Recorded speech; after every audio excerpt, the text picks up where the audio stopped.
Hello ichinaw mayam aigi channel yengdibirimo khurumjari do mayam ngasi aigi blog sidi aigi blog thagatabju kuireba video thagatabju kuireba adugi aigi ngasi blog macha amtang semlakpani ado yam ngasi blog sidi kaina haitanda ai ngasi hawjik hyang tanaba yengba chaludoineba Kaksingda ado hyang tanabase ai punsigi ahanbani amuk phawbu udrebako do mayam ai horen blog matek sengjarake yamnadi sangdabida do mayam jengwarase chalase hoy jengwarase mayam hyang tanabase ahanbaneba ai punsigi ado ngasi ahanbadi udise do mayam jengwarase midi dum do male do yekba khangye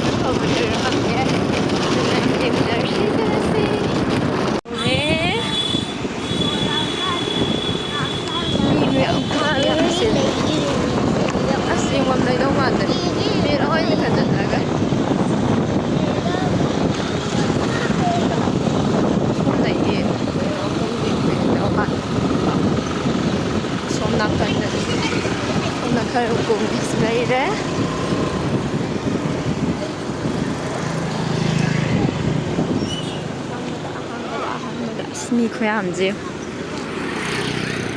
ko je thok jala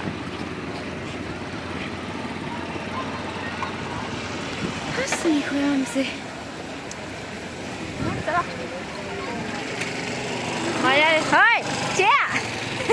phải đất thở đây rồi sợ coi xịn agak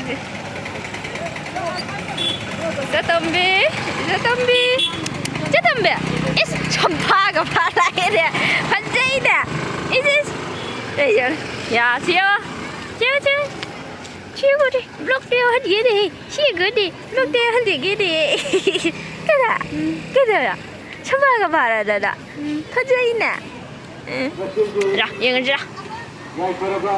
그럼 너 얘도 해다 미 아까 아무데나 오라이 해 지 우는 너희 군절라 가야 되기 우들 봐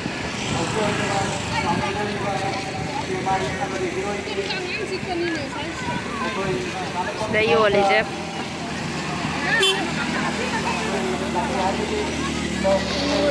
에 마탁다기 ꯉꯥ나 기자야 Kada mi am le. Mi khuyam gì? Kaksing Turen là đi nung ta đây. Mi am nhá.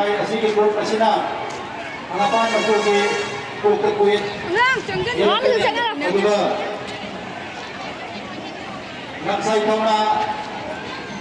không na.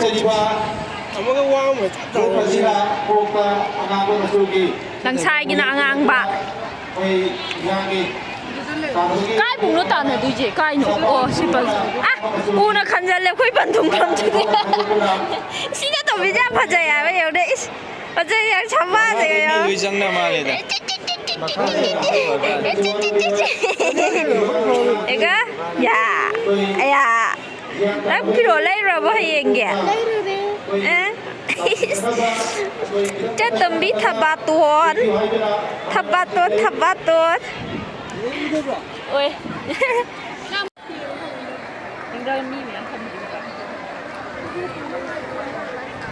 nhưng mà không trang gì nữa trang rất nhiều cái gì cũng như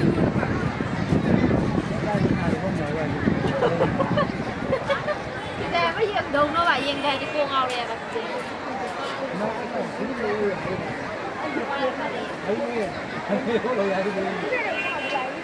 Ya jebala piliba luksi zanaba sinau se isa na puro ni gari sinasi kai itu to karna bagi nai kon kanungga kami naba anan sing gari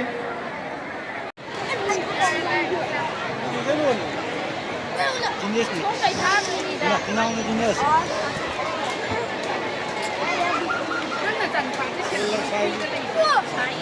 cái đồ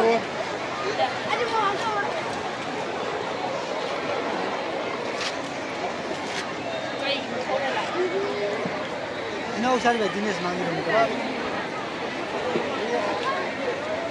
Vamos, vamos.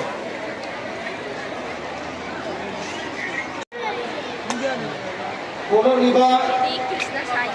ꯄꯣꯛꯄ ꯍꯥꯞꯄꯥꯟ ꯌꯣꯛꯄ ꯃꯆꯨꯒꯤ group ꯑꯁꯤꯅ ꯀꯛꯆꯤꯡ ꯀꯂꯥꯏ ꯀꯛꯆꯤꯡꯗ ꯄꯨꯊꯣꯛꯆꯕ ꯑꯩꯈꯣꯏꯒꯤ group ꯑꯗꯨꯅꯤ ꯒ꯭ꯔꯨꯞꯇ ꯍꯥꯞꯄꯥꯟ ꯌꯦꯜꯂꯤꯕ Calvin Thongchom ꯀꯛꯆꯤꯡ ꯀꯂꯥꯏ ꯀꯛꯆꯤꯡꯒꯤ ꯇꯤꯝꯁꯤꯡꯅꯤ ꯑꯗꯨꯒ ꯌꯦꯜꯂꯤꯕ ꯇꯤꯝ ꯑꯁꯤꯅ ꯉꯁꯥꯏ ꯊꯧꯅꯥꯅ ꯄꯨꯊꯣꯛꯆꯕ ꯄꯥꯎꯔꯦꯟ ꯖꯣꯁꯦꯐꯀꯤ ꯇꯤꯝꯁꯤꯡꯅꯤ ꯑꯩꯈꯣꯏ ꯎꯕ ꯐꯪꯕꯤꯔꯒꯅꯤ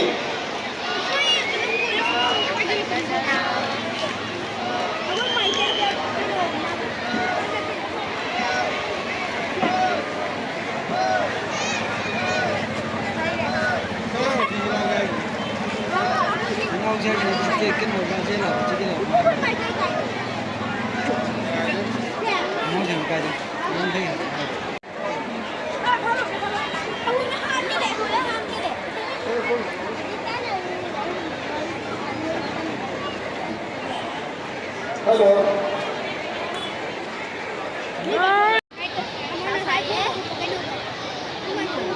Manipurki Sanaraba Honorable MP Dr. Anokja Hibolakojam Masih yang kami siga beri lenana koi nation bilatane Tahu.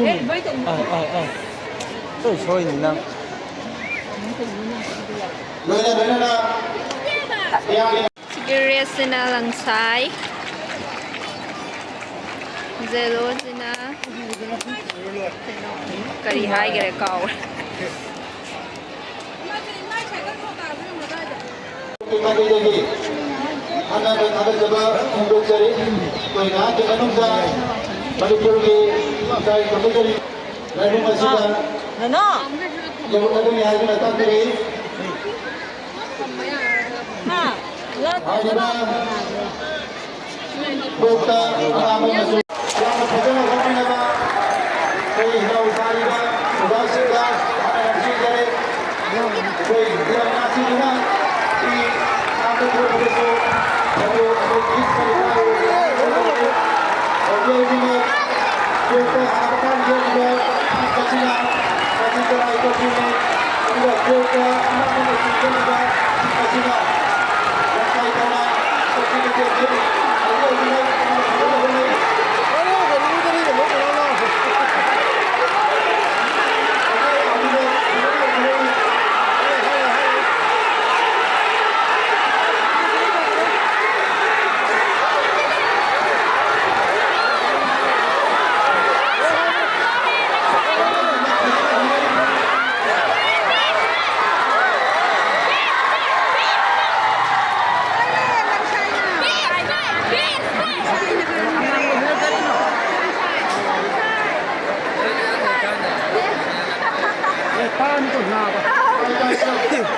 Chân đâu lên nè.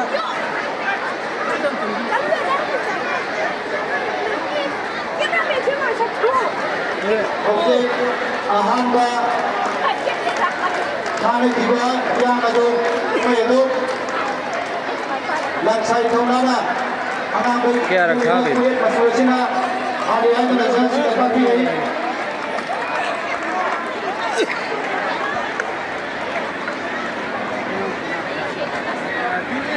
Hãy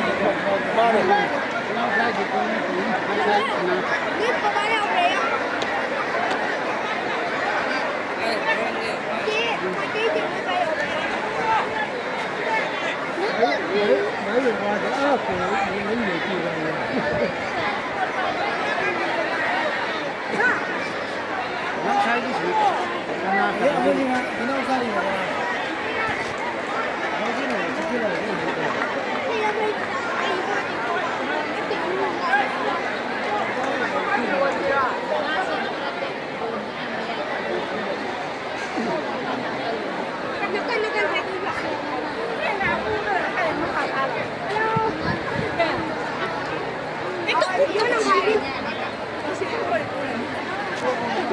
kênh Ghiền Mì Gõ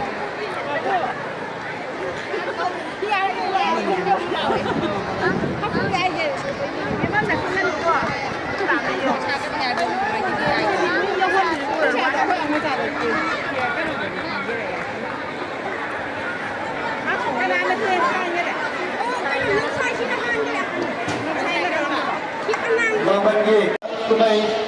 ꯉꯥꯏꯍꯥꯛꯀꯤ ꯃꯅꯨꯡꯗ ꯎꯕ ꯐꯪꯕꯤꯔꯒꯅꯤ ꯍꯥꯏꯔꯤꯕ ꯆꯍꯤ ꯑꯃꯒꯤ ꯑꯃꯨꯛꯇ ꯄꯥꯡꯊꯣꯛꯆꯕ ꯏꯕꯨꯙꯧ ꯁꯦꯛꯃꯥꯏ ꯅꯤꯡꯊꯧꯒꯤ ꯍꯤꯌꯥꯡ ꯇꯥꯟꯅꯕꯒꯤ ꯊꯧꯔꯝ ꯑꯁꯤꯗ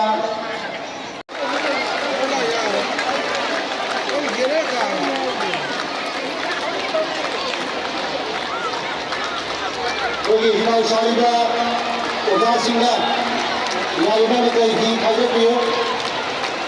ꯌꯥꯔꯤꯕ ꯃꯈꯩ ꯍꯤ ꯈꯥꯏꯅꯕ ꯍꯥꯟꯅ ꯅꯤꯡꯁꯤꯡꯖꯔꯤ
ꯑꯅꯧꯕ ꯃꯅꯤꯄꯨꯔꯒꯤ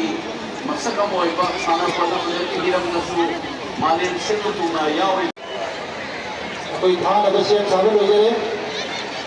ꯉꯁꯤꯒꯤ ꯇꯥꯟꯅꯒꯗꯧꯔꯤꯕ ꯔꯥꯎꯟ ꯑꯁꯤ ꯃꯉꯥꯔꯛ ꯇꯥꯟꯅꯒꯗꯕ ꯔꯥꯎꯟꯁꯤꯡꯅꯤ ꯑꯩꯈꯣꯏ ꯑꯍꯨꯝꯁꯨꯕ ꯔꯥꯎꯟ ꯑꯩꯈꯣꯏ ꯉꯥꯏꯍꯥꯛꯀꯤ ꯃꯅꯨꯡꯗ ꯃꯤꯌꯥꯝ ꯃꯃꯥꯡꯗ ꯁꯣꯏꯗꯅ ꯎꯕ ꯐꯪꯖꯔꯒꯅꯤ ꯑꯍꯥꯟꯕꯅꯤ ꯍꯥꯏꯗꯣꯛꯑꯗꯤ ꯃꯤ ꯃꯌꯥꯝ ꯆꯠꯈꯤꯗꯦ ꯂꯣꯏ ꯄꯟꯕ ꯍꯩꯔꯕꯅꯤ ꯍꯩꯕꯩꯅꯤ ꯅꯠꯇ꯭ꯔꯗꯤ ꯑꯗꯨꯋꯥꯏꯗ ꯂꯥꯛꯄ ꯃꯤ ꯌꯥꯎꯗꯣꯏꯅꯦꯕ ꯑꯅꯤꯔꯛꯇꯣ ꯑꯗꯨꯅ ꯉꯝꯗ꯭ꯔꯦꯗ ꯍꯥꯏꯔꯨꯔꯗꯤ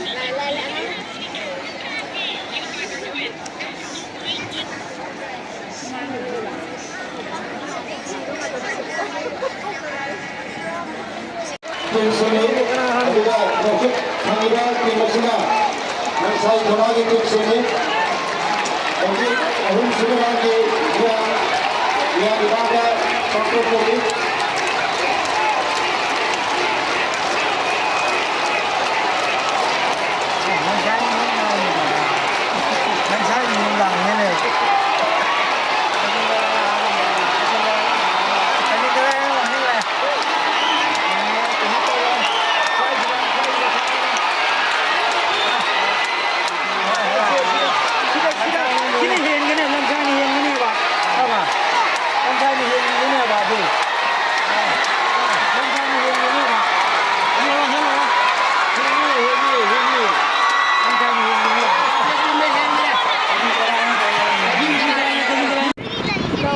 ꯍꯜꯂꯦ ꯑꯩꯈꯣꯏ ꯌꯦꯡꯕ